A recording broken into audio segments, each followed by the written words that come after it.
নমস্কার শ্রোতা বন্ধুরা, স্বাগত জানাই আপনাদের গল্পের আসরে। আজ আমরা আপনাদের জন্য নিয়ে হাজির হয়েছি লেখক রূপম রায়ের কলমে অসাধারণ একটি অ্যাডভেঞ্চারে ভরা গুপ্তধন উদ্ধারের গল্প নিয়ে, যার নাম গুপ্তধনের সন্ধানে সলোমন। আর সব থেকে বড় কথা হলো, এটা হলো আমাদের পরিবারের প্রথম অ্যাডভেঞ্চার সিরিজের গল্প। তাহলে আপনারা মন দিয়ে গল্পটি শুনুন, আশা করি খুব খুব খুব ভালো লাগবে। এবং এই অ্যাডভেঞ্চার গল্পটি শুনে যদি ভালোই লাগে, আর এইরকম গল্প যদি আরও শুনতে চান, তবে কমেন্টে জানাতে ভুলবেন না কিন্তু। আর বেশি কথা না বলে শুরু করা যাক আমাদের আজকের এই নিবেদন।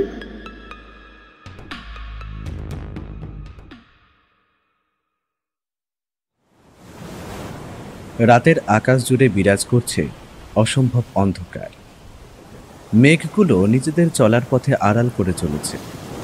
কুয়াশায় চারিদিক ছেয়ে আছে। বিরাজ করছে এক অসম্ভব আদিম নিস্তব্ধতা। রাত যত বাড়ছে, চারিদিক যেন আরো নিজেকে অন্ধকারে লুকিয়ে নিচ্ছে। তার উপর আজকের চাঁদের আলোর স্নিগ্ধ জ্যোৎস্নাও সেই অন্ধকারকে ঢেকে দিতে পারছে না। সমুদ্র যেন আজ ফুঁসছে। রাতের অন্ধকারে সে যেন জাহির করতে চায় তার অস্তিত্ব। প্রতিটা ঢেউ এসে ধাক্কা খাচ্ছে অপর একটা ঢেউয়ের সাথে, আর সেটার জন্যই সৃষ্টি হচ্ছে ভারী ভারী শব্দ। প্রশান্ত মহাসাগর আজ যেন নিজেকে জাহির করতে চাইছে তার অশান্ত জলরাশির ঢেউমালা দ্বারা। আকাশও যেন আজ সমুদ্রের সাথে পাল্লা দিয়ে মেঘের দ্বারা গর্জন করে চলেছে।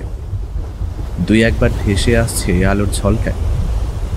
একটু পরেই শুরু হলো ঝড়ের সাথে অসম্ভব ভারী বৃষ্টিপাত। সে যেন চারিদিক উথাল পাথাল করতে ব্যস্ত।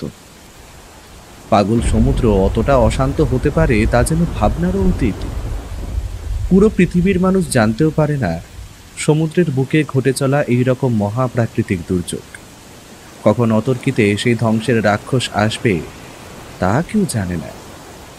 যেমন আজ সে আছড়ে পড়েছে প্রশান্ত মহাসাগরের বুকে। কিন্তু হঠাৎ নির্মম অজস্র জলরাশির ভিতর দিয়ে এগিয়ে আসতে দেখা গেল একটা জাহাজকে। প্রতিটা ঢেউ যেন সেই জাহাজের গায়ে আঘাত আনার সাথে সাথেই সেটা ভীষণভাবে দুলে দুলে উঠছে।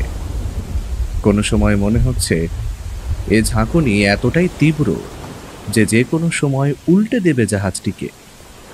ভীষণ বর্ষণ ভরিয়ে দিচ্ছে জাহাজের উপরের কাঠের ডেক। জাহাজে থাকা মানুষগুলো অনেক চেষ্টা করছে ওই পালটাকে ধরে রাখার, কিন্তু আজ যেন সে কারো বারণ মানতে চায় না। বেরিয়ে আসতে চায় সমস্ত বাধা পেরিয়ে।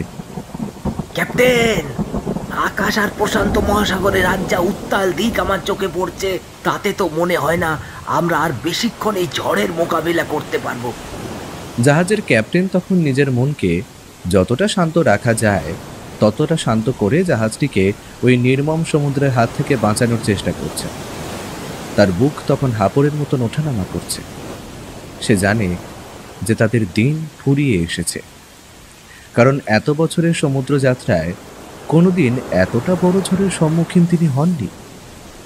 বাইরে প্রকৃতি যতটাই অশান্ত, ক্যাপ্টেনের বুকের ভেতর জমতে থাকা ভয়টাও ততটাই অশান্ত। তিনি কি করবেন সেটা তিনি নিজেও জানেন না। শুধু অদৃষ্টের ওপর ভরসা করে এগিয়ে চলেছেন তিনি। সেই সময় আবার লোকটার চিৎকার ভেসে আসে কেবিনে। তবে ক্যাপ্টেন, আমরাও কি পারবো না ওই সলোমন দ্বীপের রত্ন ভাণ্ডার নিয়ে সভ্য জগতে ফিরতে? অভিজ্ঞ ক্যাপ্টেন সন্ডার্সের মুখে তখনও কোনো কথা ফুটল না।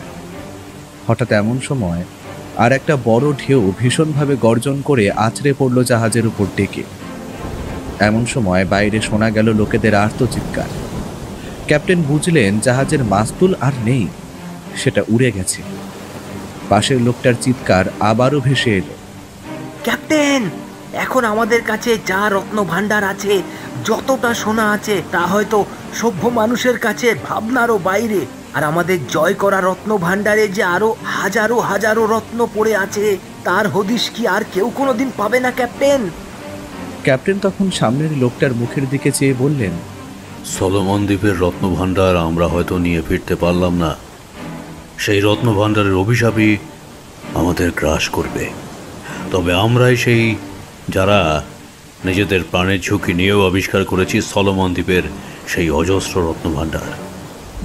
আমরা আমাদের অভিযানে সফল না হতে পারলেও যে অভিজ্ঞতা পেয়েছি তাতেই নিজেকে ধন্য মনে করি। আর এই রত্নভাণ্ডারের খোঁজ আমি পৃথিবীর সভ্য মানুষের হাতে তুলে দিয়ে যাব। লোকটা দেখলো বৃদ্ধ ক্যাপ্টেন তখন খুলে ফেললো তার কালো বুট জুতোটা, আর সেইখান থেকে বার করে আনলো একটা নকশা। সে জানে ওটা কিসের নকশা। ওটাই হলো সলোমন দ্বীপের রত্ন ভাণ্ডারে পৌঁছবার নকশা। ক্যাপ্টেন সন্ডার্স হাসি মুখে সেই নকশাটা মেলে ধরেন তার চোখের সামনে। তার চোখ দিয়ে তখন ঝরছে বিন্দু বিন্দু জল। ক্যাপ্টেন এগিয়ে গেলেন সামনের ডেস্কটার দিকে। সেখান থেকে বার করে আনলেন একটা বড় আর মোটা কাঁচের বোতল। তারপর পকেট থেকে বার করে আনলেন একটা কলম। সেটা দিয়ে নিজের সই করে নকশাটা ভরে দিলেন সেই কাঁচের বোতলে। সেটার মুখ ভালো করে আটকে দিলেন একটা কাঠের তৈরি শক্ত ছিপি দিয়ে। এখন আর সেই বোতলে কোনো ক্রমে সমুদ্রের জল এসে প্রবেশ করতে পারবে না।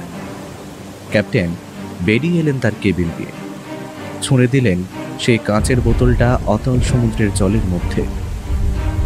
বোতলটা ভেসে উঠল সমুদ্র জলের মধ্যে, কিন্তু তৎক্ষণাৎ ওঠা একটা বড় ঢেউ ওটাকে নিয়ে মিলিয়ে গেল জলের অতলে। ক্যাপ্টেনের মুখে তখন কোনো কথা নেই, তার মুখে শুধু খেলা করছে একটা শান্তির হাসি। কিন্তু এমন সময় আকাশের দিক থেকে ধেয়ে এলো একটা আলোর ঝলকানি।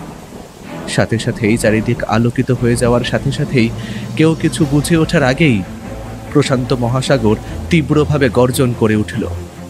তার বুকে ওঠা অসম্ভব বড় আর ভয়ানক একটা ঢেউ ধাক্কা মারল জাহাজটায়। জাহাজটা এবার প্রকৃতির সাথে আর লড়াই করার শক্তি রইল না। টাল সামলাতে না পেরে সে তলিয়ে গেল প্রশান্ত মহাসাগরের অতল গভীরে। আর তার সাথে তলিয়ে গেল সলোমন দ্বীপের নিয়ে আসা কিছু গুপ্তধনের অংশ বিশেষ। ওই অভিশপ্ত গুপ্তধনের প্রহরীর চোখ এড়িয়ে ক্যাপ্টেন সন্ডার্সও পারলেন না রত্ন নিয়ে পালিয়ে যেতে। তার ভাসিয়ে দেওয়া গুপ্তধনের নকশা ভাসতে ভাসতে এগিয়ে চলল প্রশান্ত মহাসাগরের বুকে। প্রতিটা ঢেউ এগিয়ে নিয়ে চলেছে সেই কাঁচের বোতলটিকে। ক্যাপ্টেন সন্ডার্স চেয়েছিলেন তার মৃত্যুর পর ওই রত্ন ভাণ্ডারের খোঁজ পাক সাধারণ মানুষ। তাই তিনি নকশার কাগজ ছাড়াও তার ডায়েরির পাতায় নিজের হাতে লেখা একটা চিঠিও তার সাথে বোতলে ভাসিয়ে দিয়েছিলেন, যাতে কেউ সেই চিঠিটা পেলেও ভুয়ো বলে উড়িয়ে দিতে না পারে। কেউ জানে না সমুদ্রের বুকে ভাসতে ভাসতে সেই কাঁচের বোতল এখন কোথায় এগিয়ে চলেছে, আর কবে সেটা সভ্য জগতের মানুষের হাতে পড়বে।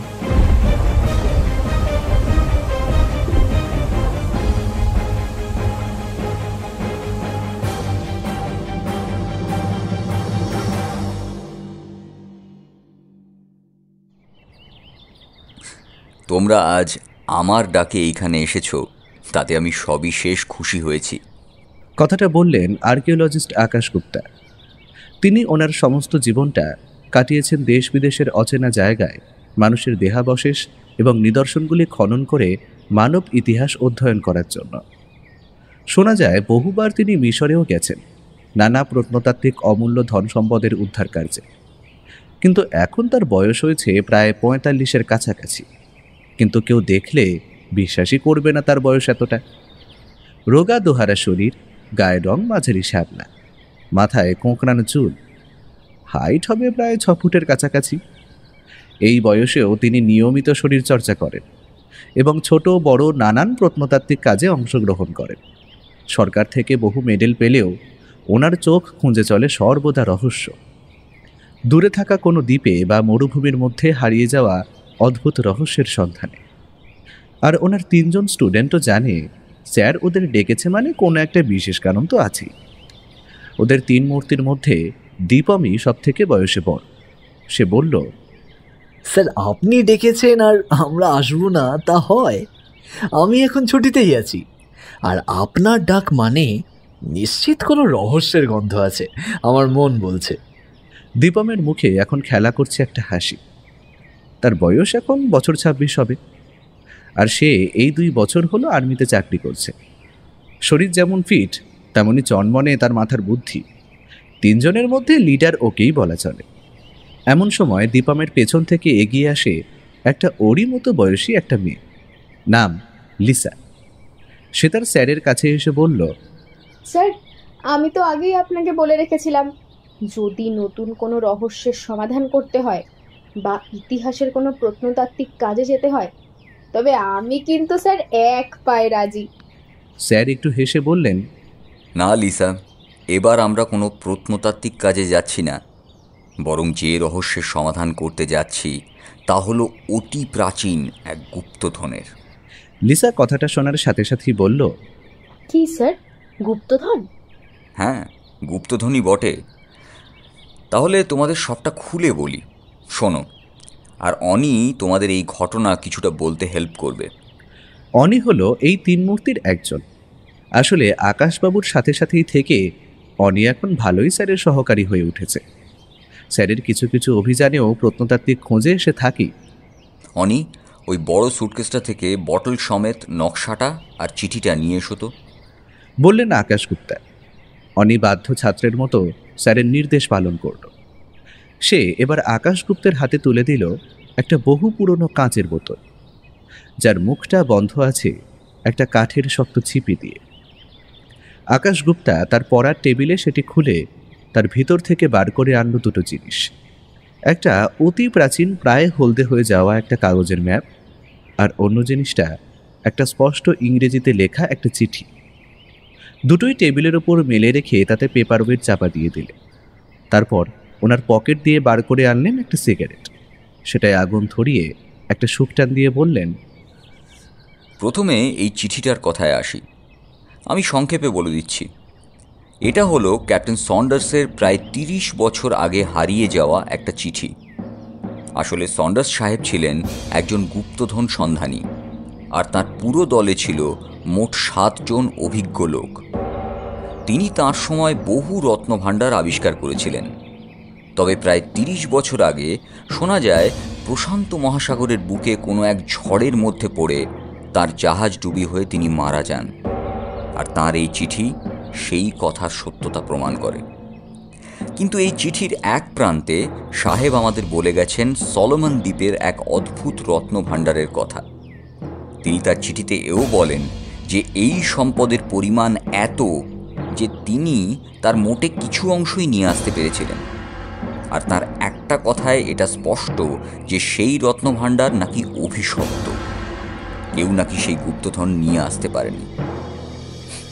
তবে আমার নাম প্রফেসর আকাশ গুপ্তা। ওই সমস্ত কুসংস্কারের পর্দায় আমাকে ফেলে এই গুপ্তধনকে লোকচক্ষুর আড়ালে লুকিয়ে রাখা সম্ভব হবে না।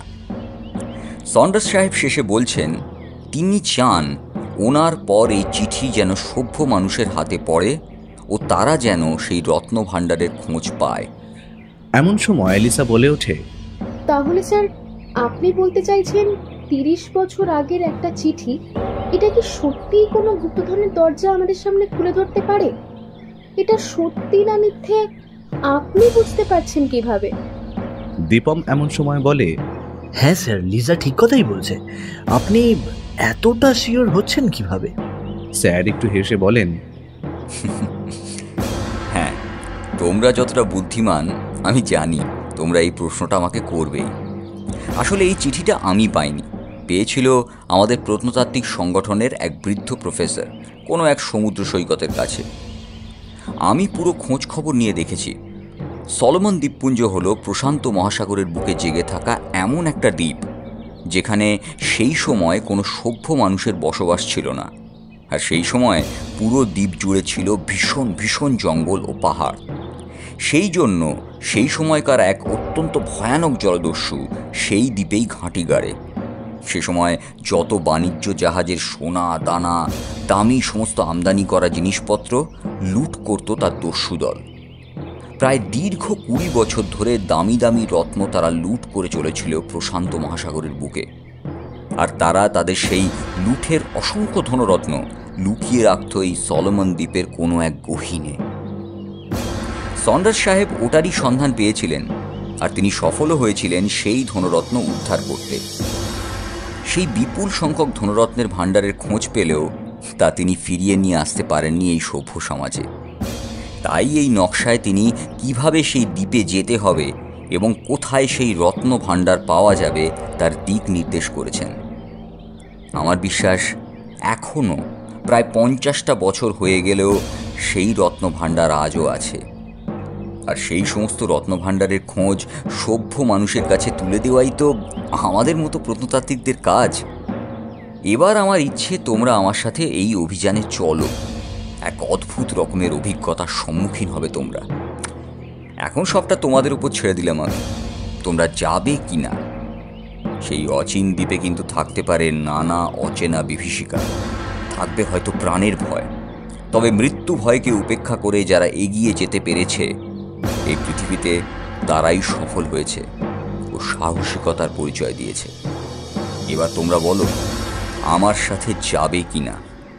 দীপম সেই সময় পেছন থেকে বলে উঠল, স্যার, আপনি আমাদের যে এই অভিযানে সাথে নেওয়ার কথা ভেবেছেন, এটাই আমাদের জন্য অনেক।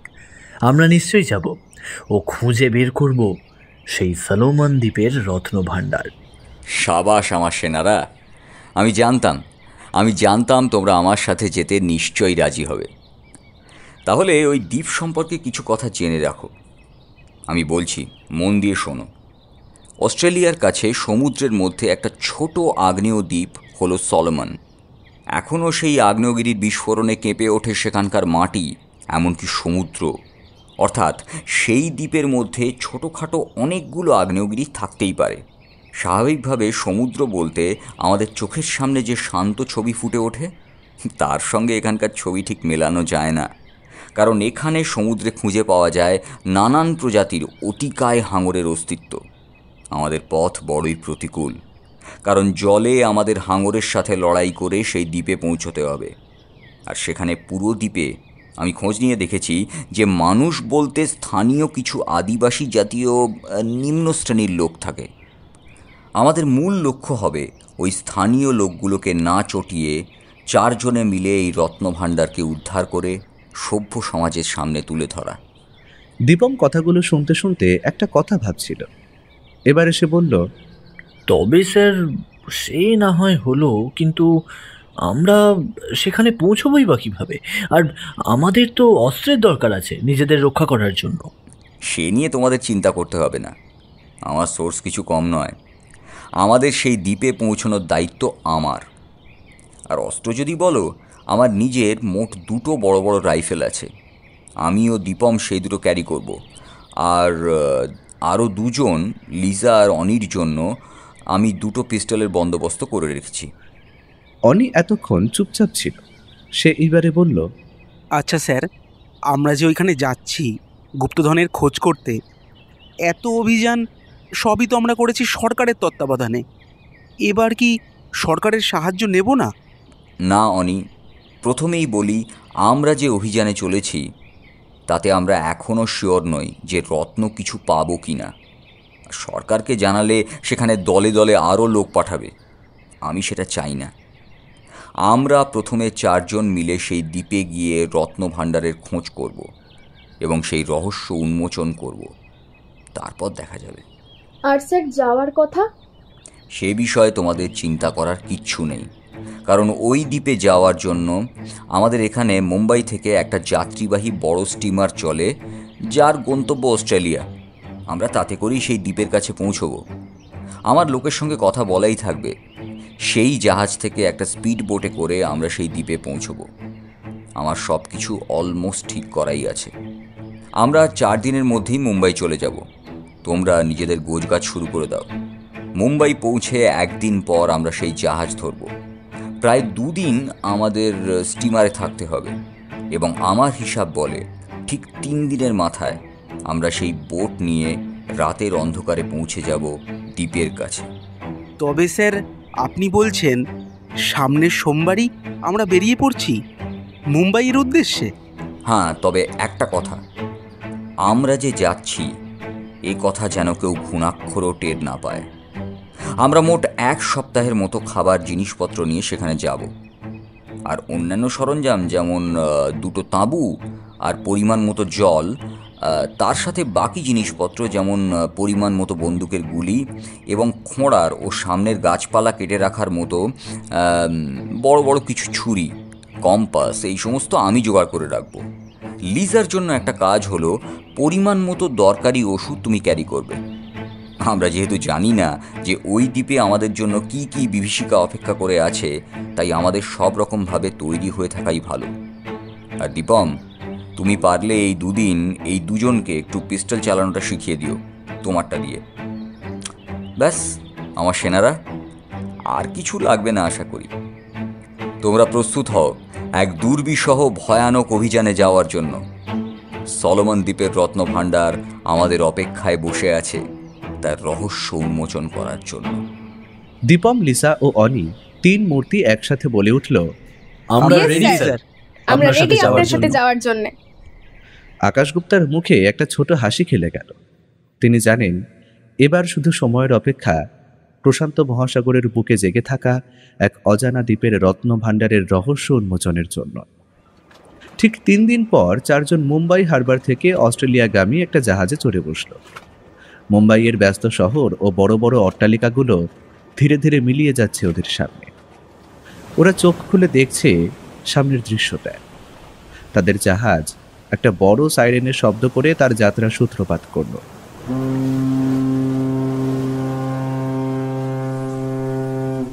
মুম্বাইয়ের দীর্ঘ অ্যারাবিয়ান সমুদ্রের উপর দিয়ে তখন ভেসে চলেছে তাদের জাহাজ। আকাশে নাম না জানা পাখির দল ভেসে চলেছে শব্দ করে করে। জাহাজের চলার সময় জলের সাথে প্রপেলারগুলোর শব্দও কানে আসছে ওদের। নীল সমুদ্রের বুক চিরে এগিয়ে চলল তাদের জাহাজ। অতি দূরে কি আছে কিছুই দেখা যাচ্ছে না, চারিদিকে শুধু জল আর জল। আকাশের দিগন্তে যেন মিলেছে সমুদ্র। এক নীলের শেষের সাথে যেন মিশে শুরু হচ্ছে অপর নীলের পটভূমি। ওরা আকাশগুপ্তার নির্দেশে তাদের স্মার্টফোনগুলো রেখেই এসেছে কলকাতায়। তিনি বলেছিলেন, আমরা যেখানে যাচ্ছি সেখানে টাওয়ার পাওয়ার কোনো সম্ভাবনা নেই, তাই ওইগুলো বয়ে নিয়ে যাওয়া বোকামির কাজ। ওদের নিয়ে আসা বন্দুকগুলো তখনও রয়েছে জাহাজের কেবিনে। ওদের মধ্যে আকাশগুপ্তা ও দীপম দুইজনেরই টিপ অব্যর্থ। কোনো হিংস্র বন্যপ্রাণী থাকলে তাদের দিয়ে ভয় করে নাকি, তবে ভয় অন্য বিষয় নিয়ে, তা হলো প্রকৃতির খামখেয়ালি। তবে জাহাজের ক্যাপ্টেনের সাথে আকাশগুপ্তার কথা বলাই আছে। ওই দ্বীপের কাছাকাছি পৌঁছলেই রাতের অন্ধকারে তাদের স্পিডবোটটা নামিয়ে দেওয়া হবে, আর কেউ বুঝে ওঠার আগেই ওরা রওনা হবে সেই দ্বীপের দিকে। আজ থেকে মোট আরও 2 দিন ওদের কাটাতে হবে এই জাহাজে। এখন তাদের কাছে অনেক সময়, তাই তারা জাহাজের উপরের ডেকে বসে এখন চা পান করছে।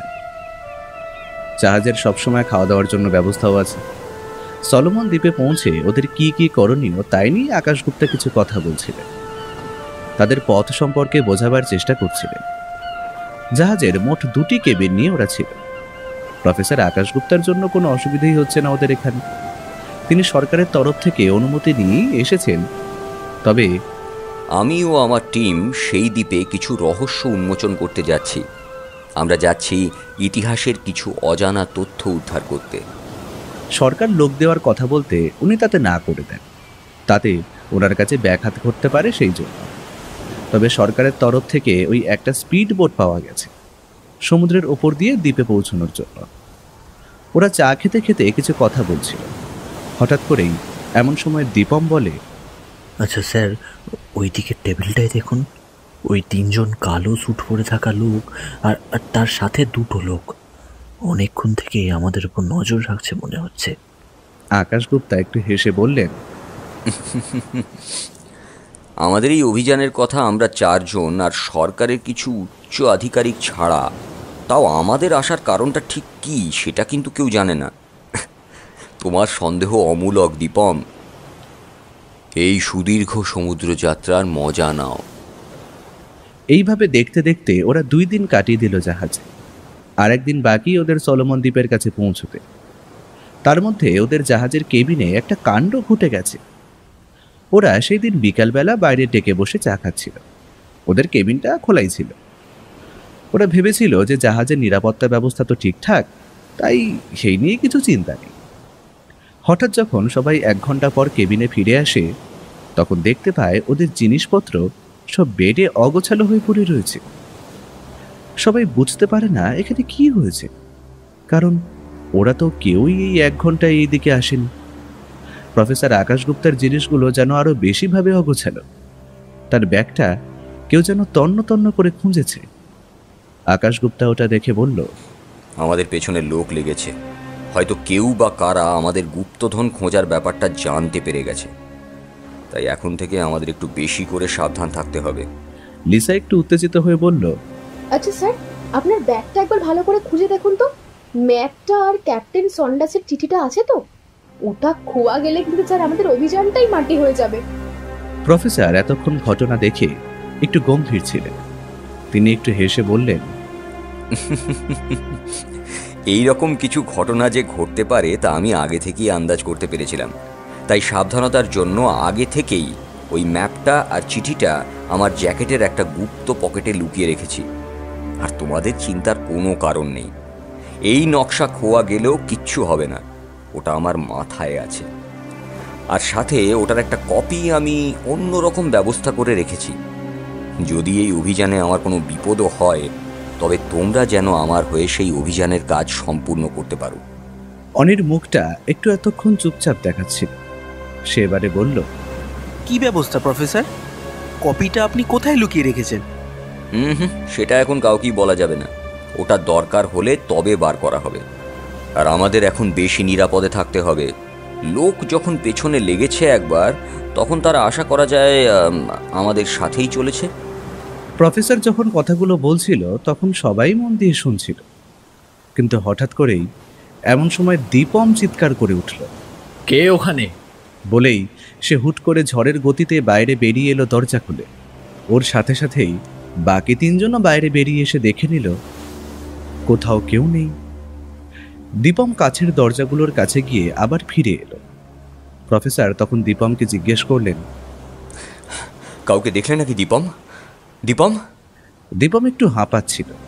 সে একটা দীর্ঘশ্বাস ফেলে বলল, একটা লোক, মুখটা দেখতে পাইনি, তবে শরীরে কালো রঙের কিছু একটা ছিল।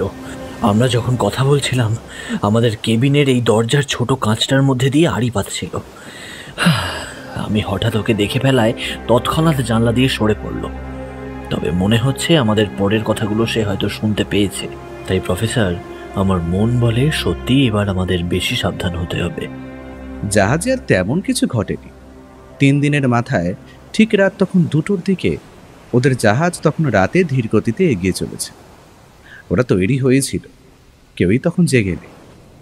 রাতের অন্ধকারে জাহাজের সাথে থাকা স্পিডবোটটা নামানো হয় জলে। ওরা বোটে নেমে ইঞ্জিন স্টার্ট করে দ্রুত গতিতে এগিয়ে চলল সেই দ্বীপের দিকে।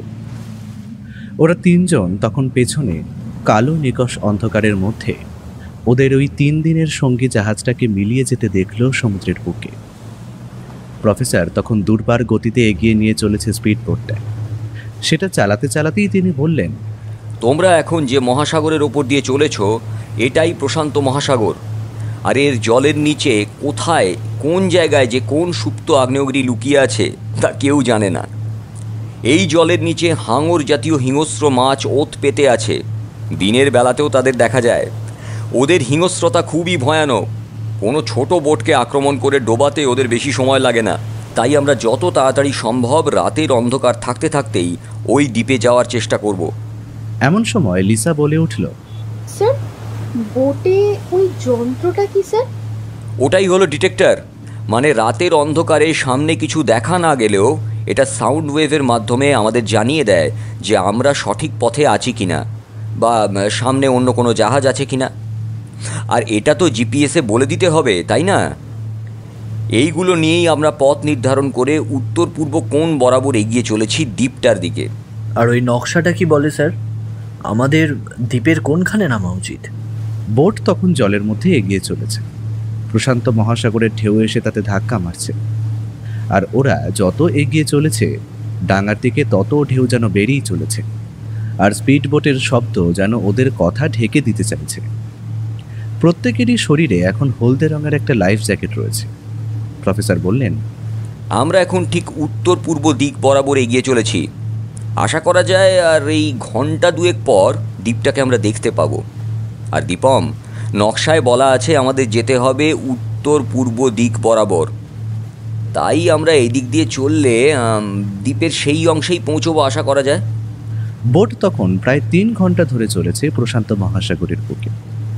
এখন ধীরে ধীরে চারিদিক ফর্সা হচ্ছে, আকাশে একটু একটু করে আলো ফুটছে।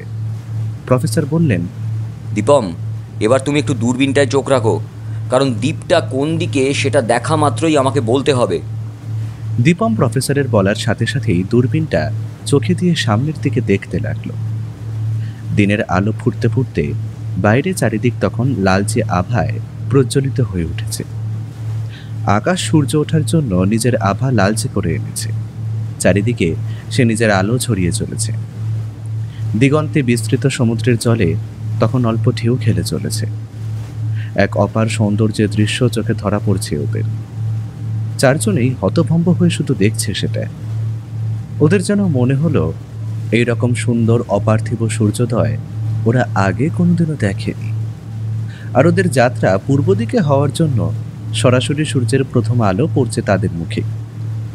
দীপম তখনও চোখ রেখে চলেছে দূরবীনটায়, কিন্তু হঠাৎ করেই কিছু সময় পেরোতেই দীপম আনন্দে চিৎকার করে বলে উঠল, সামনে ডাঙা দেখা যাচ্ছে প্রফেসর। সবুজ দ্বীপটা আমার দূরবীনে এখন স্পষ্ট। ওই যে সাদা বালির বীজটা চোখে পড়ছে আমার, আর বাদামি রঙের ওই আগ্নেয় পর্বতটাও এখন স্পষ্ট হচ্ছে আমার চোখে। আমার হিসেব বলছে প্রায় 30 মিনিটের মধ্যেই আমরা সেখানে পৌঁছে যাব। সবার মুখেই এখন একটা আনন্দের তৃপ্তি। এখন চোখের সামনেই তাদের গন্তব্য সোলোমন দ্বীপ। এই দ্বীপই কতকাল ধরে কত রকম বিভীষিকাময় গল্প আর রহস্য নিয়ে দাঁড়িয়ে আছে। ওদের ওপর দিয়ে এক ধরনের বক জাতীয় সাদা ধবধবে বড় পাখি উড়ে গেল ঝাঁকে ঝাঁকে। তাদের ডাকে পরিবেশে যেন সৃষ্টি হয়েছে অদ্ভুত এক রোমাঞ্চকর অভিজ্ঞতা।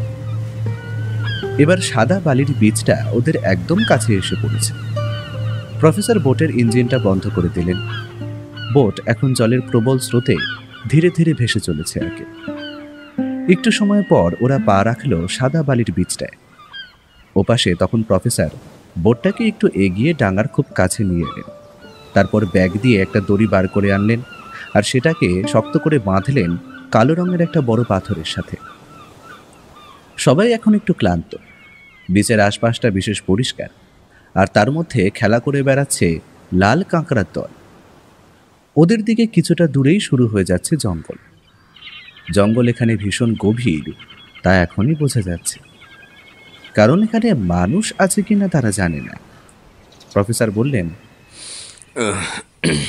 এখনো আমাদের কাছে কিছুটা সময় আছে, এখানে তাঁবু ফেলে একটু রেস্ট নেব। এখন সবাই ক্লান্ত, একটু চা খেয়ে নিয়ে তারপর আমরা ডিসাইড করব কি করা যাবে। সবাই প্রফেসরের কথাকেই গুরুত্বপূর্ণ বলে মনে করল। এখনকার মতো তাদের টেন্ট খাটানো হলো। ভালো মানের চা পাতা সাথেই আনা হয়েছিল, কাজেই কিছু শুকনো ডালপালা জেলে চা করা হলো। ওরা বাইরে বালিতে বসেই চা খেতে খেতে রেস্ট নিচ্ছে। লিসা বলল, প্রফেসর, জায়গাটা কি সুন্দর দেখুন। আমার তো এই জায়গাটা ছেড়ে এখান দিয়ে কোথাও যাওয়ারই মন নেই। প্রফেসর কিছু বললেন না, শুধু হাসলেন।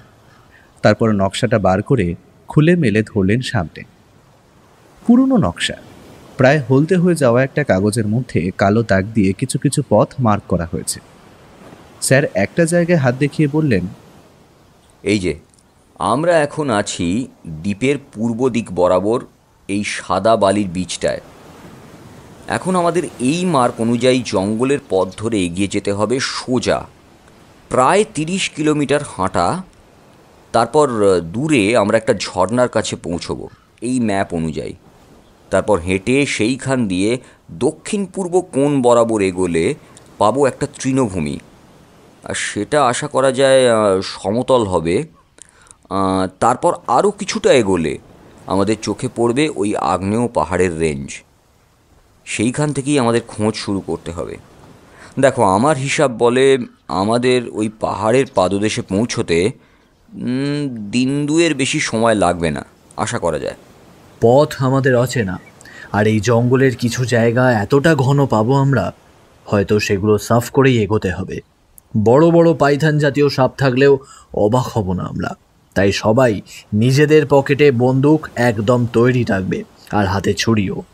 স্যার, আমরা যদি এখন 2 ঘন্টাও রেস্ট করি, তবে পুরো এনার্জিতে 10টার দিকে হাঁটা শুরু করলে বিকেলের আগে অনেকটা এগিয়ে যেতে পারবো।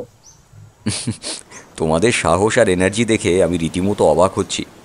Well done. তাহলে একটু পরেই শুরু করা যাক। সবাই প্রফেসরের সাথে সম্মতি জানালো আর নিজেদের প্রস্তুত করতে শুরু করলো সামনের অভিযানের জন্য। বেলা বাড়তেই সেই সমুদ্রের বালি ছেড়ে সবাই এগিয়ে চলে জঙ্গলের পথ ধরে। জঙ্গলের মাঝখান দিয়ে গাছপালা সরিয়ে এগোতে হচ্ছে। জঙ্গলের সব জায়গায় একটু স্যাঁতস্যাঁতে ধরনের, চারিদিক থেকে ভেসে আসা নানা ধরনের পাখির কিচিরমিচিরের শব্দ।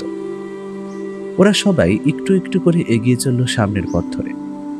প্রথমে প্রফেসর আকাশ গুপ্তা নিজে এগিয়ে চলেছেন, তার পেছন পেছন সবাই আসছে। আর তাদের মধ্যে শুধুমাত্র প্রফেসর ও দীপমের কাঁধের উপর রয়েছে 2টো বন্দুক। জঙ্গল এখানে ভীষণ নিবিড়। কোনো কোনো জায়গায় তো এতটাই ঘন বনভূমি গড়ে উঠেছে যে সামনের ডালপালা না কেটে এগোনো যাচ্ছে না। দীপমের বড় ছুরির আঘাতে ছিন্ন ভিন্ন হয়ে পড়ছে সবুজ ডালপালাগুলো। ততক্ষণে ওরা প্রায় 4 ঘন্টা পায়ে হেঁটে ক্লান্ত হয়ে পড়েছে। আর একটু এগোতেই সামনে জঙ্গলের মধ্যে 4টে গাছ এমনভাবে দাঁড়িয়ে আছে যেন নিচে বসার মতন জায়গা সৃষ্টি হয়েছে। 4 জন তখন হাঁপাচ্ছে। প্রফেসর নিজের ফ্লাস্ক থেকে জল বার করে সবাইকে দিলেন। তারপর হাঁপাতে হাঁপাতে বললেন,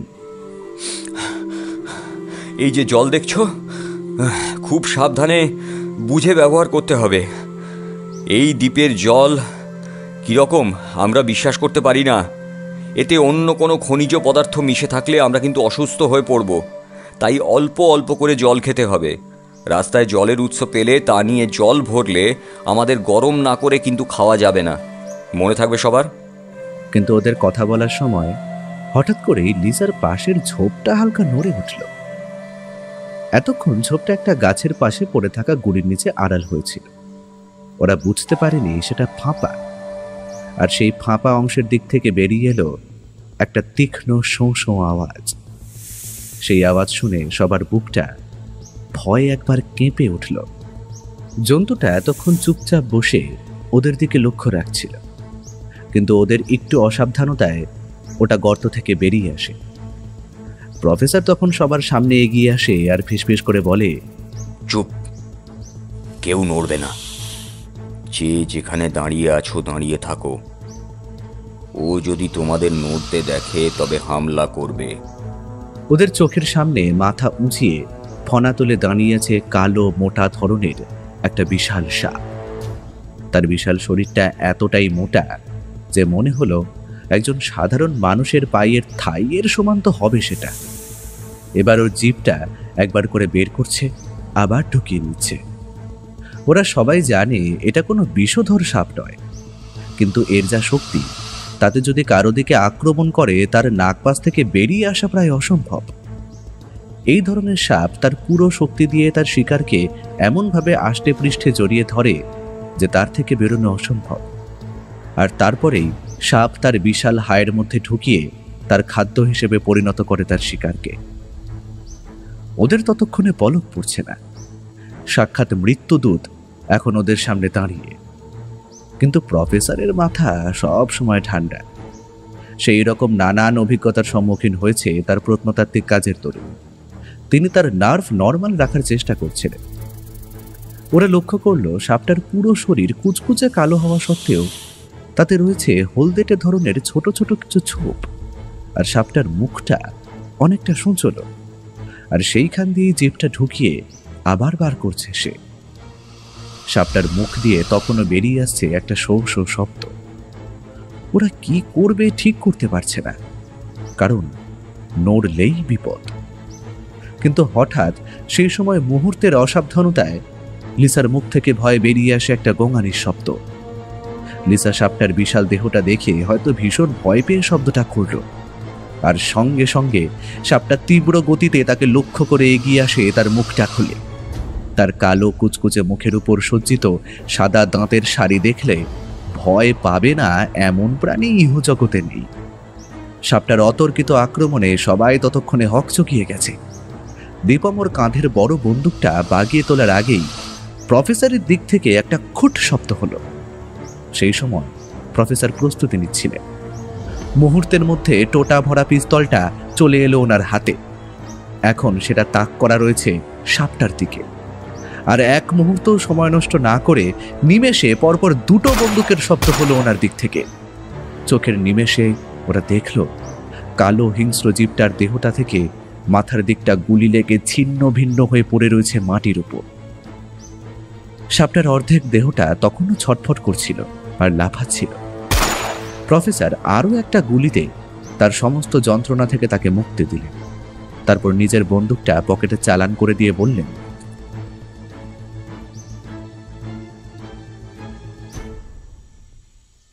আর এখানে না, এই জঙ্গলে একটা ওই রকম সাপ দেখা গেছে মানে আরও এরকম থাকতেই পারে। আমরা আর এখানে বসবো না, চলো সবাই এই স্থান ত্যাগ করো। পথে চলতে চলতে প্রফেসর দীপমকে বললেন, দীপম, এই হঠাৎ যে ছোট বড় বিপদগুলো আসবে তখনকার জন্য সবসময় নিজেকে প্রস্তুত রাখতে শেখো। তখন বড় বন্দুক বা রাইফেল তুলতে তুলতে শিকার তোমায় আক্রমণ করে ফেলবে, তাই পকেটের পিস্টলটা সব সময় যেন তৈরি থাকে। তোমাকে এখন অনেক কিছু শিখতে হবে। এই 2 দিন জঙ্গলের পথ ছিল ভীষণভাবে দুর্গম, আর সেই পথের গাছপালা কেটে তাদের এগোতে হয়েছে। মাঝে জঙ্গলের মধ্যে রাতের জন্য তাঁবু ফেলেছিল, তবে সকাল হতে না হতেই আবার বেরিয়ে পড়ে তাদের গন্তব্যের উদ্দেশ্যে। এই জঙ্গলে সবসময় নানা রকমের পাখির ডাক শোনা যেতে লাগলো। ওরা বুঝল এই দ্বীপে প্রচুর পাখির বাস। পথে অনেক রকম বাঁদরেরও দেখা মিলেছে। চলার সময় পায়ের কাছে খুঁজে পেয়েছে বিষধর কোনো সাপ। প্রত্যেকেই এই এতটা দুর্গম গহীন অরণ্যের পথ চলে হাঁপিয়ে গেছে। সবাই আজ ক্লান্ত। দীপম মাঝখানে বলেছিল, এই দ্বীপের জঙ্গলটা যেন একটু বেশি সবুজ, কারণ এখানে মানুষের পা পড়েনি। কিন্তু এই কথাটা যে কতটা ভুল তার প্রমাণ আজই ওরা হাতে নাতে পেল। কারণ জঙ্গলের শেষের দিকে ওরা সবাই একটা কুলকুল জলের বয়ে চলার শব্দ পাচ্ছিল। প্রফেসরকে সেটার ব্যাপারে জিজ্ঞেস করায় তিনি বললেন, ম্যাপ অনুযায়ী যে ঝর্ণার কাছে আমরা এগিয়ে চলেছি, একটা ছোট নদী জাতীয় জলাশয় বয়ে চলেছে এখান দিয়ে। সেই জলের বয়ে চলার শব্দই আমরা পাচ্ছি। আর আমাদের এখন ওই জলের উৎসটা লক্ষ্য করে এগিয়ে যেতে হবে, তবে ঝর্ণাটা পাবো। আর একবার ঝর্ণা পেলেই পথ বুঝে নিতে আমাদের সহজ হবে। আর কিছুটা ওই জলের দিকে লক্ষ্য করে সবাই এগিয়ে যেতেই কানে আওয়াজ এলো ঝর্ণাটা। আর একটু হেঁটে পৌঁছল সেই জায়গাটায়। একটা বড় বাদামি রঙের পাহাড়, আর তার উপর থেকে পরপর থরে থরে নেমে আসছে একটা জলধারা, এবং সেই জলধারা তীব্র নিজ গতিতে ঝাঁপিয়ে পড়েছে তার উপর থেকে নিচের উপত্যকায়। আর সেই জলরাশি নিচের জল স্তরের সাথে যুক্ত হয়ে সৃষ্টি করছে একটা অদ্ভুত সুন্দর শব্দ।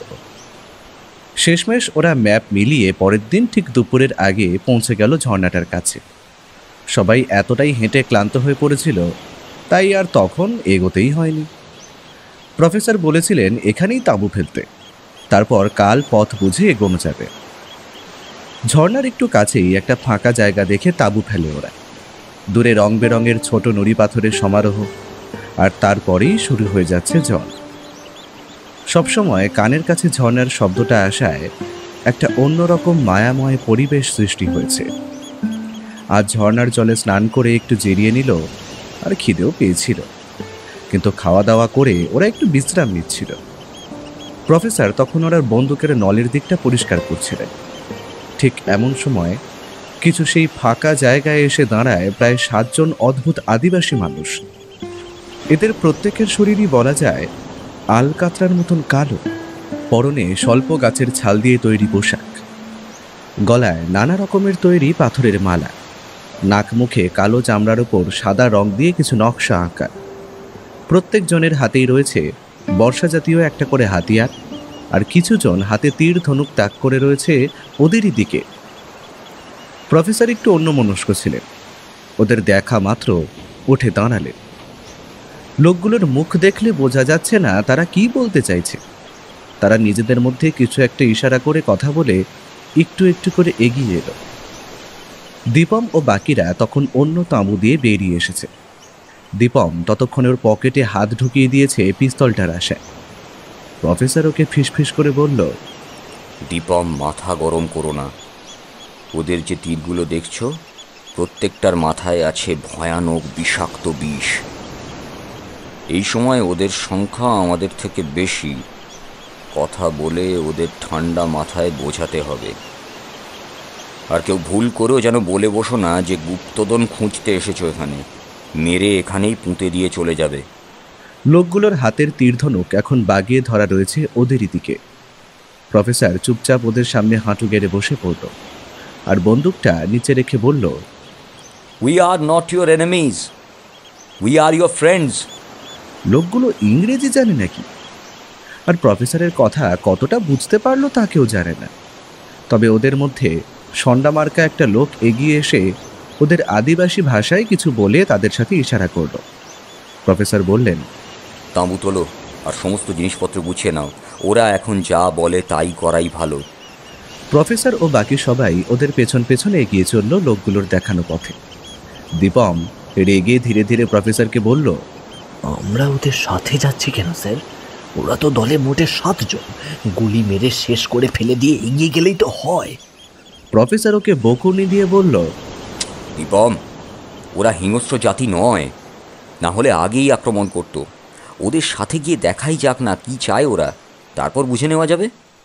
আর ওদের মারতে গেলে কিন্তু গুলির শব্দ হবে। বন্দুকের আওয়াজে যদি পুরো জনগোষ্ঠী এসে যায় আর আমাদের আক্রমণ করতে শুরু করে, তাহলে আমাদের আর কোনো পথ থাকবে না। তাই মাথা শান্ত করে কাজ করো। এরপর আদিবাসী লোকগুলোর পেছন পেছন ওরা গিয়ে পড়ল খোলা প্রান্তরের খুব কাছে। জায়গাটা ফাঁকা হলেও সেইখানে পরপর দাঁড়িয়ে আছে ছোট ছোট মাটির ও গাছের ডালপালা দিয়ে তৈরি মাটির ঘর। প্রফেসর বললেন, এরা হয়তো আমাদের এদের গ্রামে নিয়ে যেতে চাইছে, হয়তো কিছু বলতে চায়। লোকগুলো ওদের 4 জনকে নিয়ে গেল একটা বড় ধরনের মাটির কুটিরের সামনে। সেটা দেখে বোঝা যায় এ কোনো উঁচু মানুষের ঘর হবে, কারণ সবকটা কুটির ছোট হলেও এটা একটু বড় ধরনের। সামনের মাটির উঠোনে সবাই দাঁড়াতেই একজন আদিবাসী লোক প্রফেসরের দিকে তাকিয়ে ইশারা করে অপেক্ষা করতে বলল। 4 জন দাঁড়িয়েছে। লোকটা ভিতরে গিয়ে কিছুক্ষণ পর কারোর সাথে কথা বলে ফিরে এসে 4 জনকে ইশারায় ঘরে যেতে বলল। প্রফেসরের পেছন পেছন 3 জন ঘরের মধ্যে প্রবেশ করল। ঘরটা বেশি বড় না, তবে সাজানো গোছানো একটা মাটির ঘর। ওপরটা যে গাছের ডালপালা দিয়ে সাজানো সেটা বোঝাই যাচ্ছে। ছোট একটা মাটির জানলা দিয়ে আলো এসে পড়েছে ঘরের মধ্যে। ভেতরে আসতেই ওদের চোখে পড়ল একজন অতি বৃদ্ধ একজন আদিবাসী পুরুষ বসে আছেন কাঠের তৈরি একটা পাটাতনের উপরে। বাইরে অন্য আদিবাসী লোকটা তখনও দাঁড়িয়ে ছিল। 4 জন ভিতরে আসতেই বৃদ্ধ তাকে হাত নাড়িয়ে বেরিয়ে যেতে বলল। বৃদ্ধ লোকটা সবার দিকে ভালো করে নিরীক্ষণ করে ভাঙা ভাঙা ইংরেজিতে বলল, আমি জানি তোমরা কিসের জন্য এই দ্বীপে এসেছ। আর আমি এও জানি সেই হিডেন ট্রেজারের কথা। আমি কিন্তু এই গ্রামের মোড়ল, কিন্তু আমার এখন বয়স হয়েছে। ঈশ্বর যখন ডাক দেবে তখন আমি চলে যেতে চাই। কিন্তু তোমরা 4 জন এখানে এসেছ মানে তোমাদের সাহস আছে। কিন্তু তোমরা কি জানো না ওই গুপ্তধন অভিশপ্ত, কেউ ওটা নিয়ে যেতে পারবে না। তোমরা ফিরে যাও, নিজেদের জীবন বিপন্ন করো না। আমি জানি তোমাদের দেশে ওই সম্পদের দাম কত। তাও আমি তোমাদের সাবধান করছি, ফিরে যাও তোমরা। প্রফেসর এবার ধীরভাবে নিজের ও বাকিদের পরিচয় করিয়ে বললেন, আমি অবাক হচ্ছি, এত ভালো ইংরেজিতে কথা বলছেন কিভাবে আপনি? আগেই তো বললাম, আমি একজন প্রত্নতাত্ত্বিক। পৃথিবীর সমস্ত ঐতিহাসিক রহস্য দুনিয়ার সামনে তুলে ধরা আমার কর্তব্য। আপনি যদি ওই রত্নভাণ্ডারের সম্বন্ধে কিছু জেনে থাকেন তবে আমাদের বলুন, সেটা কোথায় আছে। লোকটা একটু হেসে বলল,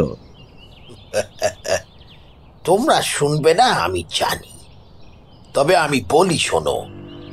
আজ থেকে প্রায় 30 বছর আগে তোমাদের মতোই একজন সাদা সাহেব এসেছিলেন তার জল বল নিয়ে সেই রত্ন ভাণ্ডার উদ্ধার করতে। সাহেব যখন এসেছিলেন তখন আমার বয়স খুবই কম। এই গাঁয়ের সব থেকে শক্তিমান পুরুষ হবার জন্য আমি এই গাঁয়ের মোড়ল হই। তবে ওনারা যখন এসেছিলেন তখন গাঁয়ে এক তীব্র মহামারী ছড়িয়ে পড়েছিল। আমাদের আদিবাসী লোকজন অদ্ভুতভাবে মারা যাচ্ছিল। দ্বীপের জঙ্গলের শিকড় বাকড়েও কিছু কাজ দিচ্ছিল না। কিন্তু সাহেবরা এসে আমাদের সেই অবস্থা দেখে আমাদের রোগ নির্ণয় করে ওদের আনা ওষুধ দেয়। সাহেবের দলে একজন চিকিৎসকও ছিল। ধীরে ধীরে গ্রামের সবাই সুস্থ হয়ে উঠতে থাকে। সাহেব তখন আমায় এসে জানায় ওর এই দ্বীপে আসার কারণ। তিনি তখন আমাদের সেভিয়ার। তাই ওনার সাথে আমি একা গিয়েছিলাম সেই পার্বত্য গুহায় এবং খুঁজে বের করি সেই রত্ন ভাণ্ডার। সাহেবের নামটা কি ছিল এখন আমার মনে পড়ে না ঠিক, তবে সন্ডাস সাহেব হবেন। এবং খুঁজে পাওয়া কিছু রত্ন ওনাকে রাতের অন্ধকারে ওনাকে জাহাজে দিয়ে আসি। সেই সাহেব তো গেলেন আর এলেন না। আমার এখন বয়স হয়েছে, তাও আমি বুঝতে পারছি তোমরা আবার ওই রত্ন ভাণ্ডারের খোঁজে এসেছো। আমাদের এই আদিবাসী গ্রামে ওই সম্পদের কোনো মূল্য নেই, আর বেশিরভাগ লোকও জানে না সেই রত্নের কথা। আমার মতো কিছু বৃদ্ধ জানতে পারে ওই সম্পদের কথা, কিন্তু গুহাটা শুধু আমি চিনি। কিন্তু আমি বলবো তোমরা ফিরে যাও, প্লিজ গো ব্যাক। ও রত্ন জলদস্যুদের, ওটা অভিশপ্ত। প্রফেসর উত্তেজিত হয়ে বললেন, আমাদের কাছে ওই রত্ন নিয়ে যাওয়ার মতো কোনো জাহাজও নেই। আমরা ওই রত্নের কোনো অংশ এখান থেকে নিয়ে যেতেও আসিনি। আমাদের কাজ হলো শুধু প্রশান্ত মহাসাগরের বুকে অবস্থিত ওই দ্বীপের ইতিহাস এবং রত্ন ভাণ্ডারের রহস্য ভেদ করা। আশা করি আপনি আমাকে সাহায্য করবেন, যেমন সন্ডাস সাহেবকে করেছিলেন। বৃদ্ধ হেসে বলল, এই গ্রামের কেউ জানে না সেই রত্ন ভাণ্ডারের কথা, আর আমি বৃদ্ধ হয়েছি তাই তোমাদের সেখানে যাওয়ার রাস্তা বলে দিচ্ছি। তোমরা সেইখানে আবিষ্কার করবে সেই রত্ন ভাণ্ডার। প্রফেসর ওনার সামনে ম্যাপটা খুলে ধরতেই উনি ধীরে ধীরে সেই গুহায় যাওয়ার পথ বলে দিতে লাগলেন। সবটা বলা শেষ করে বৃদ্ধ বললেন, তোমাদের কাছে আমার একটা অনুরোধ, এই দ্বীপের ওই রত্ন ভাণ্ডারের কথা কাউকে বলিবে না। তাতে দলে দলে মানুষ ছুটে আসবে আমাদের এই শান্ত দ্বীপে। আর মানুষের লোভ আমরা জানি, হয়তো তার জন্য আমাদের আদিবাসী মানুষের জীবন নিয়ে টানাটানি হতে পারে। আর মোড়ল হিসেবে আমি চাই না তা হোক। তোমরা তোমাদের কাজ শেষ হতেই ফিরে যেও। আমি ঈশ্বরের কাছে প্রার্থনা করব যাতে তোমরা সফল হও। প্রফেসর ওনার হাত ধরে বললেন, আপনাকে অসংখ্য ধন্যবাদ। আপনার জন্যেই আমার এই অভিযানের একটা বড় রহস্যের সমাধান হতে চলেছে। আর আমি কথা দিচ্ছি, এই দ্বীপের রত্ন ভাণ্ডারের কথা কাউকে বলবো না। আপনাদের ক্ষতি হোক তা আমি চাইব না। আপনাকে কথা দিলাম, এই কথাটা আমাদের মধ্যেই গোপন থাকবে। আজকের দিনটা আমরা এই গ্রামেই থাকব। কাল সকাল হলেই বেরিয়ে পড়ব আমাদের অভিযানে। আমার মন বলছে কাল বিকেলের আগেই সেই গুহা আমরা খুঁজে বের করব, কারণ এখন সেই আগ্নেয় পাহাড়টার অনেক কাছেই আমরা এসে পড়েছি। চারজন ওই ঘরটা ছেড়ে বেরিয়ে এলো বাইরে। ওদের আজ রাতে গ্রামেরই একটা ঘরে থাকতে দেওয়া হলো। মাটির ঘরে চারজন বসেছিল।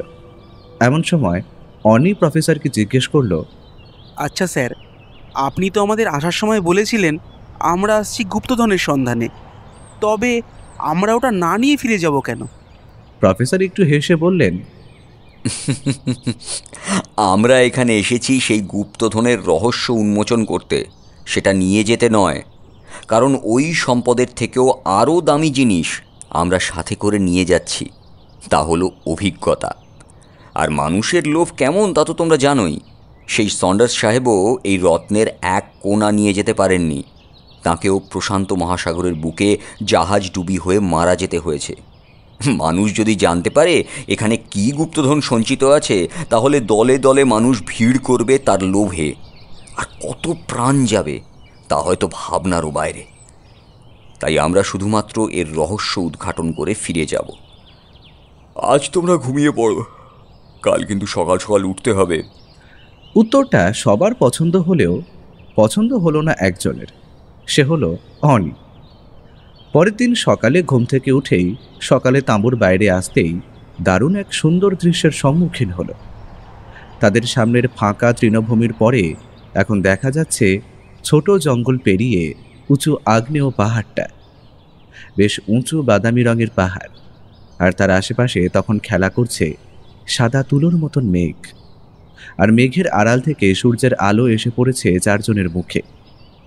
সবাই যেন এই সুন্দর মুহূর্তটা অনুভব করতে চাইছে। সাধারণ মানুষ ওই অফিসের কেরানির জীবন পেরিয়ে যে এত বড় ও দুঃসাহসী অভিযান করা যায়, ওরা তা করে দেখিয়েছে। প্রফেসর ওদের আঙুল দেখিয়ে বললেন, তোমরা এই সুন্দর দৃশ্য উপভোগ করো, কারণ এই সলোমন দ্বীপের থেকে আমরা কিছু রত্ন না নিয়ে গেলেও যে অভিজ্ঞতাটা নিয়ে যাব তা এই সবের থেকেও বিশাল দামি। এবার ঈশ্বরের কাছে একটাই অনুরোধ, খুব তাড়াতাড়ি আমরা যেন সেই গুহার খোঁজ পাই। চলো তাড়াতাড়ি, সকালের খাওয়া সেরে নাও, আমরা এখনই বের হব। দিনের আলো থাকতে থাকতে আমরা খুঁজে বার করার চেষ্টা করব সেই রত্ন ভাণ্ডারের গুহা। বেলা বাড়তেই ওরা বেরিয়ে পড়ল ওদের কাঙ্ক্ষিত গন্তব্যের উদ্দেশ্যে। সামনে দেখা যাচ্ছে খোলা বড় বড় ঘাসের তৃণভূমি, আর তা পেরিয়ে আকাশ ছোঁয়া উঁচু বাদামি পাহাড়টা। প্রফেসর হাঁটতে হাঁটতে বললেন, তোমরা এই যে আগ্নেয় পাহাড়টা দেখছো, এটা কিন্তু সাধারণ একটা পাহাড় নয়, এটা একটা সুপ্ত আগ্নেয়গিরি। আমি রিসার্চ করে দেখেছি, প্রায় 200 বছর আগে এখানে অগ্নুৎপাত হয়। তবে এই জাতীয় আগ্নেয়গিরি কখন সক্রিয় হয়ে ওঠে, তার লাভা বর্ষণ শুরু করবে কখন, তা কিন্তু কেউ জানে না। কথা বলতে বলতে ওরা সামনের ঘাস জমিটা পেরিয়ে এলো। সামনে এখন ছোট জঙ্গলের পথ শুরু হচ্ছে। প্রফেসর বললেন, বেশি না, ওই কিলোমিটার 4 পরেই আমরা পৌঁছবো এই পাহাড়ের পাদদেশে। এই জঙ্গলের গভীরতা তাও তুলনামূলকভাবে কম, তাই এটা পেরিয়ে যেতে আমাদের বেশি সময় লাগবে না আশা করি। কথাটা শেষ হওয়ার আগেই সেইখানে একটা কাণ্ড ঘটে গেল। কেউ কিছু বুঝে ওঠার আগেই জঙ্গলের কাছের ঝোপ থেকে বেরিয়ে এলো 4 জন কালো স্যুট পরা লোক। ওদের মুখে কালো কাপড় দিয়ে ঢাকা, প্রত্যেকের হাতেই এখন বন্দুক। লোকগুলোর একজন হাসতে হাসতে এগিয়ে এসে বলল, প্রফেসর আকাশ গুপ্তা, তাই তো? ঠিক বললাম তো নামটা? শুনলাম নাকি আপনি গুপ্তধন উদ্ধার করতে বেরিয়েছেন, আর তার খোঁজ আমি পাবো না, তা হয় নাকি? আমার লোক অনেক চেষ্টা করেছিল আপনার কাছ দিয়ে ওই নকশাটা চুরি করার। জাহাজের কেবিনেও গিয়ে ওরা বিফল হয়ে ফিরে এসেছিল। তবে আর নয়, এইবার আপনি আমাদের ক্যাপ্টেন প্রফেসর। সলোমন দ্বীপের রত্ন ভাণ্ডারের পথ আপনি আমাদের জন্য খুলে দেবেন, আর তারপরেই পৃথিবীর সবচেয়ে বেশি ধনরত্নের মালিক হব আমি। শুধুমাত্র আমি, আমার থেকে ধনী আর শক্তিশালী কেউ থাকবে না। কথাগুলো বলার সময় লোকটার মুখের দিক থেকে একটা লোভ মিশ্রিত হাসি বেরিয়ে আসছিল। দীপম ও প্রফেসর ওনাদের বন্দুক বাগিয়ে ধরল। প্রফেসর বললেন, তোমাদের দৌড় কত দূর আমার জানা আছে। আমি না বললে তোমাদের দ্বারা কোনো দিন ওই গুপ্তধন বার করা সম্ভব নয়, আর আমি তা করব না। আমি ওই সম্পদ তোমাদের মতো লোভী মানুষদের হাতে তুলে দিতে পারি না। তাতে আমার মৃত্যু হলে হোক, আমি যুদ্ধের জন্য প্রস্তুত। লোকটার দিক থেকে একবার প্রফেসর পেছনে তাকিয়ে অবাক হয়ে গেলেন, কারণ ওদের মধ্যে লিসার মাথায় একটা পিস্তল ধরে দাঁড়িয়ে আছে স্বয়ং অনি। হ্যাঁ, অনি। অনির মুখেও এখন একটা বিদ্রুপ মেশানো হাসি। সে চিৎকার করে বলল, আপনার সব খেলা শেষ প্রফেসর। এবার আর আমি আপনার সহকারী নই। এতদিন সহকারী নাটকটা কেমন করলাম বলুন? এবার বাধ্য ছেলের মতো হাতের বন্দুকগুলো আর পকেটের পিস্তলগুলো নিচে রেখে মাথার ওপর হাত করে দাঁড়ান। বেশি বেগরবাই করলে মৃত্যু নিশ্চিত। প্রফেসর দেখলেন লিসার গলাটা ধরে ওর মাথায় তখনও বন্দুক ঠেকিয়ে দাঁড়ানো অনি। তিনি আর কিচ্ছু চিন্তা করতে পারলেন না। দীপং ও প্রফেসর দুইজনই ওদের অস্ত্রগুলো মাটিতে রেখে দিল। বাকি চারজনের দুইজন ওই অস্ত্রগুলো তুলে নিয়ে যেতেই অনি বলল, স্যার সবার আগে চলুন, এখন আপনি কোনো চালাকি করতে পারবেন না। আমি ভালো মতোই জানি যে গুহাটার কথা আদিবাসী সর্দার বলেছে, সেটা আপনি ভালো মতোই চেনেন। নিয়ে চলুন সেইখানে আমাদের, না হলে কিন্তু লিজা ইহজগতে থাকার অনুমতি হারিয়ে ফেলবে। ইউ আর আ চিটার আর মিথ্যেবাদী। তোমার লোভ এত যে তোমার মতো একটা ছেলে ওই লোভী মানুষদের দলে নাম লিখিয়েছ। আমার ভাবতেও ঘেন্না করছে অনি, আমার ভাবতেও ঘেন্না করছে। আমি তোমাকে আমার সহকর্মী হিসেবে ভেবেছিলাম, এটাই আমার সব থেকে বড় ভুল। কিন্তু ওরা এই জায়গার হদিশ পেল কিভাবে? এখানে তো কোনো নেটওয়ার্ক নেই। প্রফেসর, জিপিএস বলে যে একটা যন্ত্র আছে সেটা বলে দিতে হবে না আশা করি। ওটা আমার সাথেই ছিল সব সময়। তাই আমরা কোথায় যাচ্ছি, এই কদিন কোন পথে গেছি এসেছি, সবটাই আমার দল জানতো। এবার শুধু সময়ের অপেক্ষা, আর গুপ্তধন হবে আমার। ওদের তিনজনের দিকে এখন বন্দুক তাক করা রয়েছে। লোকগুলোর কথা মতো প্রফেসরও জঙ্গলের পথ ধরে হাঁটা শুরু করলেন। ওনার হাতে এখন আর কিছুই করার নেই। আর কি বা করতে পারেন এই মানুষরূপী পশুগুলোর সামনে? পথ হাঁটতে হাঁটতে ওরা এগিয়ে যেতে লাগলো ধীরে ধীরে। আরও কিছুক্ষণ পথ চলার পর ওরা পৌঁছলো একটা গুহা মুখের সামনে। গুহাটা বাদামি রঙের মাটি ও পাথরের সমারোহে গঠিত হয়েছে। লোকগুলো এগিয়ে গেল, তারপর গুহার মুখের কাছে গিয়ে দাঁড়িয়ে বুঝিয়ে দিল পথ পরিষ্কার। অনি বন্দুক বাগিয়ে বলল, চলুন প্রফেসর, আগে চলুন। এটা যদি ভুল গুহা হয় তবে আপনার মাথায় শনি নাচবে, মনে থাকে যেন। এই, তোর আগে গিয়ে অন্ধকারটা দূর করার ব্যবস্থা কর। গুহাটার মুখটা এতটাই অন্ধকার যে ভয়ে শরীরের রক্ত হিম হয়ে আসে। লোকগুলো এগিয়ে গেল গুহাটার দিকে। ঠিক এমন সময় কিছু বাদুড় ডানা ঝাপটে বেরিয়ে এলো সেই দিক থেকে। ওরা সবাই একটু পিছিয়ে আসলো, কিন্তু গুহার মুখটা প্রচণ্ড অন্ধকার, আর ভিতরে জঙ্গলি জীব বা সাপখোপ থাকতেই পারে। তাই সেইখানেই মাটিতে পড়ে থাকা একটা লাঠি তুলে নিল লোক দুটি, আর মশাল জ্বালানোর জন্য একটা কাপড় জাতীয় জিনিস ফেটটির মতন করে তাতে আগুন ধরিয়ে দিল। ওরা এবার এগিয়ে চলল অন্ধকার গুহার ঠিক মাঝখান দিয়ে। মশালটা জ্বালানোর পরপর তাও ধীরে ধীরে চারিপাশটা এখন আলোকিত হয়ে উঠল। ওরা এগিয়ে চলল গুহাটা লক্ষ্য করে। পুরো গুহাটায় যত এগোচ্ছে তত পায়ে যেন ঠান্ডা কিছু একটা ঠেকছে। মনের ভেতর উঁকি মারছে এক অচেনা বিভীষিকা। গুহার ছাদ দিয়ে ঝুলে রয়েছে থরে থরে সাজানো বাদুড়ের দেহ। প্রাণীগুলো উল্টো হয়ে ঝুলে রয়েছে। তাদের দেহের বোটকা গন্ধে চারিদিকে একটা নোংরা পরিবেশ সৃষ্টি করেছে। কিন্তু হঠাৎ ওরা সেই গুহাটার একটা দেওয়ালের কাছে এগিয়ে আসতেই খুঁজে পেল একটা সুড়ঙ্গ। সামনে চলার পথ তো একটাই, কি আর করবে? হামাগুড়ি দিয়ে ধীরে ধীরে কষ্টের সৃষ্টে এগিয়ে চলল সেই সুড়ঙ্গ পথ ধরে। সামনের অন্ধকারকে যেন ভেদ করে চলেছে মশালের আলোটা। একটু এগোতেই মনে হলো সেই সুড়ঙ্গটা যেন শেষ হয়ে পড়ল। ঠিক সেইখান থেকে শুরু হয়েছে একটা গাছের শিকড় বাঁকড়েও জড়ানো একটা প্রাকৃতিকভাবে তৈরি ওপারে যাওয়ার জন্য একটা হালকা পাতলা ব্রিজ। সবাই তখন ভয়ে জড়সড় হয়ে আগে কে যাবে তা নিয়ে আলোচনা করছে। এমন সময় লোকগুলোর মধ্যে একজন এগিয়ে এলো সাহসের সাথে ব্রিজটা পার হতে। নিচে তাকিয়ে দেখা যাবে একটা পাহাড়ের একটা উঁচু অংশ, আর তার নিচে অন্ধকারে পড়ে গেলে নিশ্চিত মৃত্যু।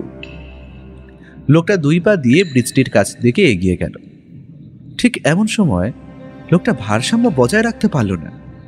মুহূর্তের অসাবধানতায় লোকটা একটা আর্তচিৎকার দিয়ে পাহাড়ের অন্ধকার গিরিখাতটার তলায় তলিয়ে গেল। বাকি দুইজন ওকে বাঁচাতে এগিয়ে এসেছিল, তবে ওর পরিণতি দেখে ভয় পিছিয়ে গেল। ওরা এখন চারজন আর লোকগুলো। কিন্তু এখন প্রথম কাজ হলো ব্রিজটার ওপারে যাওয়া, তবেই সামনের পথ পাবে। এবার ওই লোকগুলোর মধ্যে থেকে একটা লোক এগিয়ে এসে বলল, ওই ছোকরা, এবার তুই যাবি, ওই পারে গিয়ে দড়িটা ভালো করে বেঁধে দিবি, যাতে আমাদের পৌঁছতে কোনো অসুবিধা না হয়। লোকটা আঙুল দেখালো দীপমের দিকে। দীপম তখন ওর আগে ফুঁসছে, কিন্তু সে ঠান্ডা মাথায় কাজ নিল, কারণ লিসা এখনো ওদের হাতেই বন্দি। সে এগিয়ে গেল গাছের শিকড়গুলোর দিকে। ও প্রথমে ভালো করে কষ্টের সৃষ্টে মোটা শিকড়গুলোকে জড়িয়ে ধরে একটু একটু করে পার হয়ে যেতে থাকলো সেই ব্রিজটা। দীপম চলার সময় একবার নড়ে উঠলেও ওদের মধ্যে বুকটা কেঁপে উঠছিল, কারণ ওই খাদে একবার পড়লে আর নিস্তার নেই। দীপম ওই জায়গাটা পেরোতেই ধীরে ধীরে লোকগুলোর একজন একজন, আর তারপরেই প্রফেসর ও লিসা চলে এলো ওটা পেরিয়ে। কিন্তু এপারে আসা মাত্র একটা জিনিস দেখে অবাক হলো সবাই। দুটো রাস্তা বা গুহামুখ চোখে পড়ছে ওদের।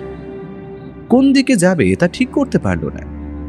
এমন সময় পেছন দিয়ে অনি হেসে বলল, প্রফেসর, আপনি আগে চলুন ওই গুহাটার দিকে, তারপর আমরা এগোবো। দীপমের চোয়াল শক্ত হয়ে আসছিল, কিন্তু এখন সে মাথা ঠান্ডা রাখল। প্রফেসর গুহাটার কাছে গেলেন এবং ভিতরে প্রবেশ করলেন। তারপর মুখে একটা আলতো হাসি নিয়ে ফিরে এলেন। অনি ওনাকে আসতে দেখে বলল, কি হে প্রফেসর, ওই গুহায় রত্ন দেখলে নাকি? হাসছো কেন? না, ওই গুহা অন্ধকার ও খালি। আমাদের পরেরটায় যাওয়া উচিত। থাকলে ওই পরেরটাতেই থাকবে গুপ্তধন। লোকগুলোর চোখ তখন লোভে জ্বলে উঠল। সবাই প্রফেসরের পেছন পেছন প্রবেশ করলো অন্ধকার গুহাটার কাছে। একটু এগিয়ে যেতেই চোখে পড়ল গুহার বেরোনোর মুখটা একটা বড় পাথর দিয়ে আটকানো। সবাই মিলে পুরো শরীরে শক্তি দিয়ে সেই পাথরকে এক জায়গা থেকে অন্য জায়গায় স্থানান্তর করল। ওরা এবার দেখল সামনে আর গুহা নেই। ওরা গিয়ে পড়ল একটা বড় ধরনের পাথুরে ঘরের মধ্যে। ওরা ঠিক কোথায় এসে পড়েছে তা বুঝতে পারল না। আর চারিদিকে মশালের আলো ফেলে সব থেকে বেশি ওরা অবাক হলো, কারণ সেই গুহার মধ্যে চারিদিকে বিস্তার করে আছে একটা বড় বট জাতীয় গাছ। গাছটা তার শাখা বিস্তার করে রেখেছে পুরো গুহার দেওয়ালটা ধরে। আর সেই গাছের নিচেই যেন পড়ে থাকতে দেখল প্রায় 10-12টি নরকঙ্কাল। সবার আর বুঝতে বাকি থাকলো না এরা কারা। বাইরে দিয়ে যারা এসেছিল সেই রত্নভাণ্ডারের খোঁজে এখন গুহায় তাদেরই দেহাবশে সেখানে ওই রকমই পড়ে আছে। কিন্তু এবার সবার চোখে পড়ল বড় গাছটার গুড়ির দিকটা। সেখানে একটা উঁচু মতো জায়গা রয়েছে। সেই উঁচু জায়গায় থরে থরে সাজানো রয়েছে নানা ধরনের পুরনো লোহার বাক্স, আর তার মধ্যে সব থেকে ওপরের বাক্সের ডালাটা খোলা। আর তার মধ্যে থেকে যা উকি মারছে তা দেখে সবার মন আনন্দে ভরে উঠল, কারণ এতদিন ধরে সবাই এইটাই তো খুঁজে চলেছিল। সামনের লোহার বাক্সের দিকে আলো ফেলতেই সেটা চকচক করে উঠল, কারণ দূর থেকে চোখে পড়ল অজস্র সোনা দানা হিরে মানিক। সেই রত্নগুলোর উপর মশালের আলো পড়ার সাথে সাথেই তার দিয়ে অদ্ভুত রকমের একটা সোনালি আভা প্রতিফলিত হয়ে ফিরে আসছে। ওই লোকগুলোর মধ্যে দুইজন লোভের বশে ওদের বন্দুক ফেলে দৌড়ে এগিয়ে গেল সামনের পথ ধরে ওই রত্নগুলোর খুব কাছে। ঠিক সেই সময় দীপম প্রস্তুতি ছিল। সে জানে তাকে কি করতে হবে। দীপম ডিগবাজি খেয়ে গিয়ে পড়ল মেঝেতে, তারপর মাটি থেকে তুলে নিল সেই বন্দুকটা। লিসাকে যে লোকটা চেপে ধরে রেখেছিল সোজাসুজি তাক করলো বন্দুকটা সেই দিকে। ঠিক এমন সময় প্রফেসর অনির দিকে এগিয়ে গিয়ে ক্যারাটের একটা মোক্ষম প্যাচ ঝেড়ে মাটিতে শুইয়ে দিল। অনি তখন বলে একটা আর্তনাদ করে মাটিতে ব্যথায় শুয়ে পড়ল। দীপম আর প্রফেসরের হাতেই এখন এসে গেছে বন্দুক। অনি ও অপর কালো স্যুট পরা লোকটা কিছু বুঝতে পারল না যে কি হলো ওদের সাথে। ঠিক তখনই একটা জিনিস দেখে সবাই অবাক হলো। গাছটার নিচে যে থরে থরে গুপ্তধন সাজানো ছিল, যে লোক দুটো ওই দিকে ছুটে গেছিল, তারা এখন পাগলের মতো করছে। তাদের একজন সোনার চাবিগুলোকে উপরের দিকে ছুটছে।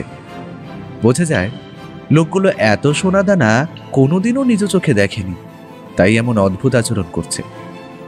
অনি ও অন্য লোকটাও তখন দৌড়ে এগিয়ে গেল সেই গাছের গুড়িটার দিকে।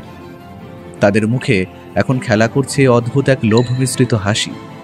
তারা লোভের বশে চিৎকার করে বলছে, আমি আমি এখন পৃথিবীর সব থেকে ধনী। এত টাকা পৃথিবীতে কারোর কাছে নেই, এখন যা আমাদের কাছে আছে। লোকগুলো সেই উঁচু জায়গায় দাঁড়িয়ে এইসবই করছিল। ঠিক এমন সময় অনি ওই পাশ দিয়ে অট্টহাসি দিয়ে চিৎকার করে বলল, প্রফেসর, একটা সোনার বাক্স নেবে নাকি? হাতে নিয়ে দেখো। বলে একটা ছোট লোহার বাক্স ছুঁড়ে মারল ওইদিকে। আসলে বাক্সগুলোর আয়তন খুবই ছোট ছোট, তাই ওটা তুলতে কোনো অসুবিধে হলো না। দীপম একটা লাফ মেরে লুফে নিল সেটা। কি ওই পারে তখন চারজন ওই রকম অদ্ভুত আচরণ করছে কেন? লোকগুলো আর অনি তখন এক জায়গায় দাঁড়িয়ে লাফাচ্ছে। ওদের অমন অদ্ভুত আচরণের কারণটা কেউ বুঝতে পারল না। ঠিক এমন সময় ওরা খেয়াল করলো বড় প্রাচীন গাছটার গুড়িটার কোটর দিয়ে বেরিয়ে আসছে শয়ে শয়ে বড় বড় সাপ। প্রতিটা সাপই ফনা তুলে এগিয়ে আসছে লোকগুলোর দিকে। সাপগুলো তখন ওদের ঘিরে দাঁড়িয়েছে। চারিদিকে লিক লিক করছে সেই বিষধর সাপ। দীপম দেখল ওর হাতে তখনও ধরা সেই গুপ্তধনের একটা বাক্স। লোকগুলোর একজনের তীব্র আর্তচিৎকার ভেসে এলো। লোকটাকে সাপে কামড়েছে। প্রফেসর চিৎকার করে বললেন, দীপম, লিসা, তোমরা পালাও তাড়াতাড়ি, ওদের আর বাঁচানো যাবে না। এই রত্ন ভাণ্ডারের প্রহরীরা জেগে উঠেছে, ওরাই এই আসল ধন এত বছর ধরে পাহারা দিচ্ছে। বেঁচে ফিরতে চাইলে দৌড়ো। তিনজনই আর এক মুহূর্তও দাঁড়ায়নি, দৌড়ে এগিয়ে যায় সামনের দিকে। অনির চিৎকার ভেসে আসে, প্রফেসর, আমাকে উদ্ধার করুন। আমি আর সোনা টাকা কিছু চাই না, শুধু আমার প্রাণ রক্ষা করুন। প্রফেসর চিৎকার করে বলে, তোমার মতো লোভী মানুষদের এই রকমই শাস্তি হওয়া উচিত। আর তোমাকে বাঁচানো অসম্ভব, কারণ তোমাকে বাঁচালে সাপগুলো আমাদের ক্ষতি করবে। ওরা দৌড়ে এগিয়ে গেল সামনের পাথরের গুহাটার দিকে। একসময় ওরা সামনে এসে পড়ল ওই দুটো গুহা ভাগ হয়ে যাওয়া অংশের ঠিক সামনে। এমন সময় পেছন থেকে ভেসে এলো লোকগুলোর আর অনির আর্তচিৎকার। প্রফেসর বললেন, দীপম, আমরা আর ওই পথে যাব না। আমি বেরোবার জন্য অন্য রাস্তা পেয়েছি, তোমরা আমার সাথে সাথেই এসো। প্রফেসর তখন এগিয়ে গেল অপর গুহাটার দিকে, যে গুহায় লোকগুলো তাকে পাঠিয়েছিল সেইখানে কিছু আছে কিনা দেখার জন্য। ওরা তিনজন সেইখানে পৌঁছে অবাক হয়ে গেল, কারণ সেইখান দিয়ে তৈরি হয়েছে একটা ত্রিভুজ আকৃতির ফাটল, আর সেইখান থেকে দিনের আলো এসে পড়েছে। সবার মুখে হাসি ফুটে এলো। চুপচাপ কথা না বলে চারজন বাইরে বেরিয়ে এলো। ওরা এখন দাঁড়িয়ে আছে খোলা হাওয়ায় পাহাড়টার পাদদেশে। দীপমের হাতে তখন ধরা রয়েছে ছোট একটা রত্নে ভর্তি লোহার বাক্স। প্রফেসর হেসে বললেন, তবে আমাদের অভিযান সফল, কি বলো? সবার মুখেই তখন আত্মতৃপ্তির হাসি, কারণ এই রহস্যের সমাধান করতেই সবাই এতদিন ধরে অক্লান্ত পরিশ্রম করেছিল। এখন সলোমন দ্বীপের সেই ভয়ানক রত্নভাণ্ডার তাদের সামনে উজাড় করে দিয়েছে তার সমস্ত রহস্য। আর সাহস দিয়ে প্রফেসরও তার দুই সেনা জয় করে নিয়েছে এই যুদ্ধ। তিনজনে এখন দাঁড়িয়ে আছে অস্ট্রেলিয়া থেকে ভারতগামী একটা জাহাজের দিকে। প্রফেসরের মুখে তখন হাসি, আর হাতে ধরা একটা চায়ের পেয়ালা। তিনজন তখন ধীরে ধীরে মিলিয়ে যেতে দেখছে সামনের সলোমন দ্বীপটাকে। হয়তো কোনোদিন আবার আসা হবে, অথবা না, কিন্তু হাজারো রহস্য ও হাজারো গুপ্তধনের রহস্য নিয়ে দাঁড়িয়ে থাকবে এই সলোমন দ্বীপের রত্নভাণ্ডার।